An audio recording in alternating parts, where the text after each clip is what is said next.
హత్యలు దారుణాల నుంచి ఇప్పుడిప్పుడే కోలుకుంటున్న నెల్లూరు మరోసారి ఉలిక్కిపడింది.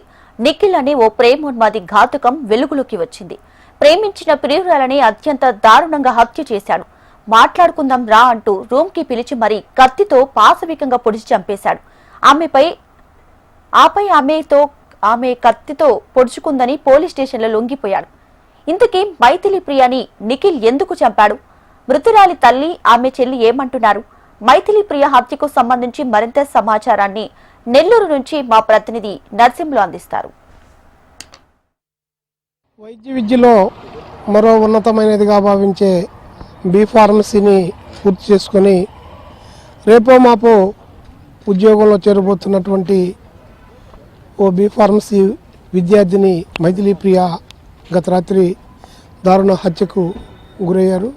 నెల్లూరు నగరంలోని కరెంట్ ఆఫీస్ సెంటర్లో మైథిలి ఒక ఫ్రెండ్ బర్త్డే కోసం వెళ్ళి ఆ పక్కనే ఉన్నటువంటి పరిచయస్తులుగా ఉన్నటువంటి నిఖిల్ అనే అబ్బాయి రూమ్ దగ్గర నిర్జీవంగా పడి ఉండగా ఫోన్ రావడంతో వాళ్ళ తల్లిదండ్రులు, తల్లి, వాళ్ళ చెల్లి అక్కడికి వెళ్ళారు.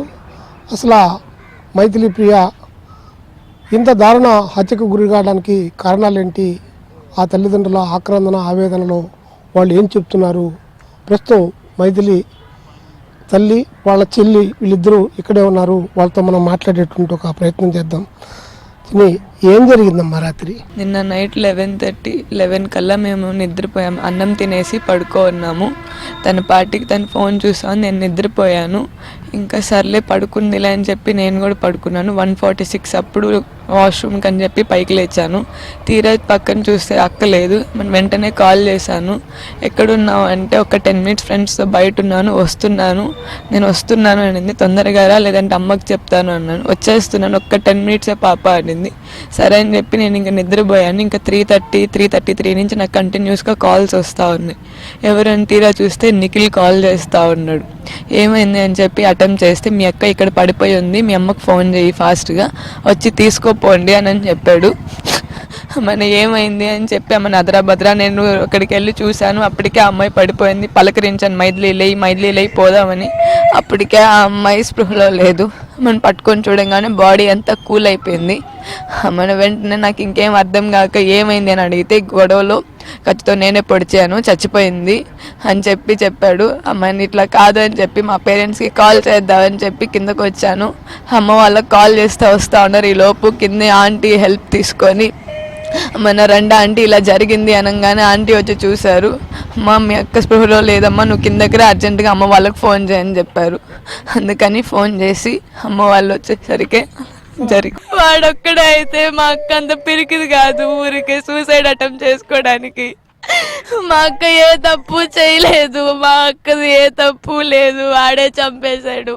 వాడు గతంలో ఒకసారి మా పాపని ఇట్లా చేస్తే మేము వాడికి తగంరా, మేము చదవడానికి పంపిస్తున్నాము, ఇవన్నీ మా కుదురా అని చెప్పడం జరిగింది. కానీ వాడిని తిట్టడం కానీ కంప్లైంట్ చేయడం కానీ ఏం లేదు.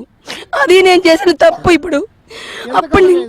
ఇప్పుడు ఫస్ట్ ఇయర్లో ఇంకా 4 ఏళ్ళు అక్కడే పాప ఉండాలి, చదువుకోవాలని ఒక్క కారణంతో నేను ఎవ్వరికి, అదే కాలేజీ, అందుకే నేను ఎవరికి కంప్లైంట్ చేయలేదు. కానీ వాడు ఆ రోజు నుంచి ఈ రోజుకి మనసులో పెట్టుకుని అయితే వాళ్ళని అర్పించాను, బెదిరించాను, సార్ వాళ్ళతో చెప్పి అంతకు మించి నేనేం చేయలేదు. ఇంకా కేసు పెట్టడం కానీ, వాటితో దెబ్బలాడడం కానీ, బుద్ధి మాట్లాడడం కానీ ఏం చేయలేదు. వాడు అమ్మాయి ఒప్పుకోలేదని, వాడు ప్రపోజ్ ఒప్పుకోలేదని మనసులో పెట్టుకుని మరి ఈ రోజు నా బిడ్డని అది కత్తితో పొడి చేస్తున్నారు సార్, అతి దారుణంగా, కిరాతకంగా. ఆ తల్లి, వాళ్ళ చెల్లి యొక్క ఆర్తనాదాలు, బాధలు వింటుంటే హృదయ విదారకమైనటువంటి పరిస్థితులు ఉన్నాయి. చేతికి అందేటటువంటి దశలో ఉన్నటువంటి బిడ్డ ఇవాళ అత్యంత దారుణంగా హత్యకి గురి కావడం ముఖ్యంగా ఆ కుటుంబానికి తీరని విషాదాన్ని నింపింది. ముఖ్యంగా తనను ప్రేమించలేదు, ప్రపోజల్ అంగీకరించలేదు, అందుకే ఈ దారుణానికి ఒడిగట్టిందని మైథిలి ప్రియ చెల్లెలు అలాగే వాళ్ళ తల్లి ఆరోపిస్తున్నటువంటి పరిస్థితి ఉంది. ఇది ఇవాళ నెల్లూరు నగరంలో జరిగిన అత్యంత విషాద సంఘటన.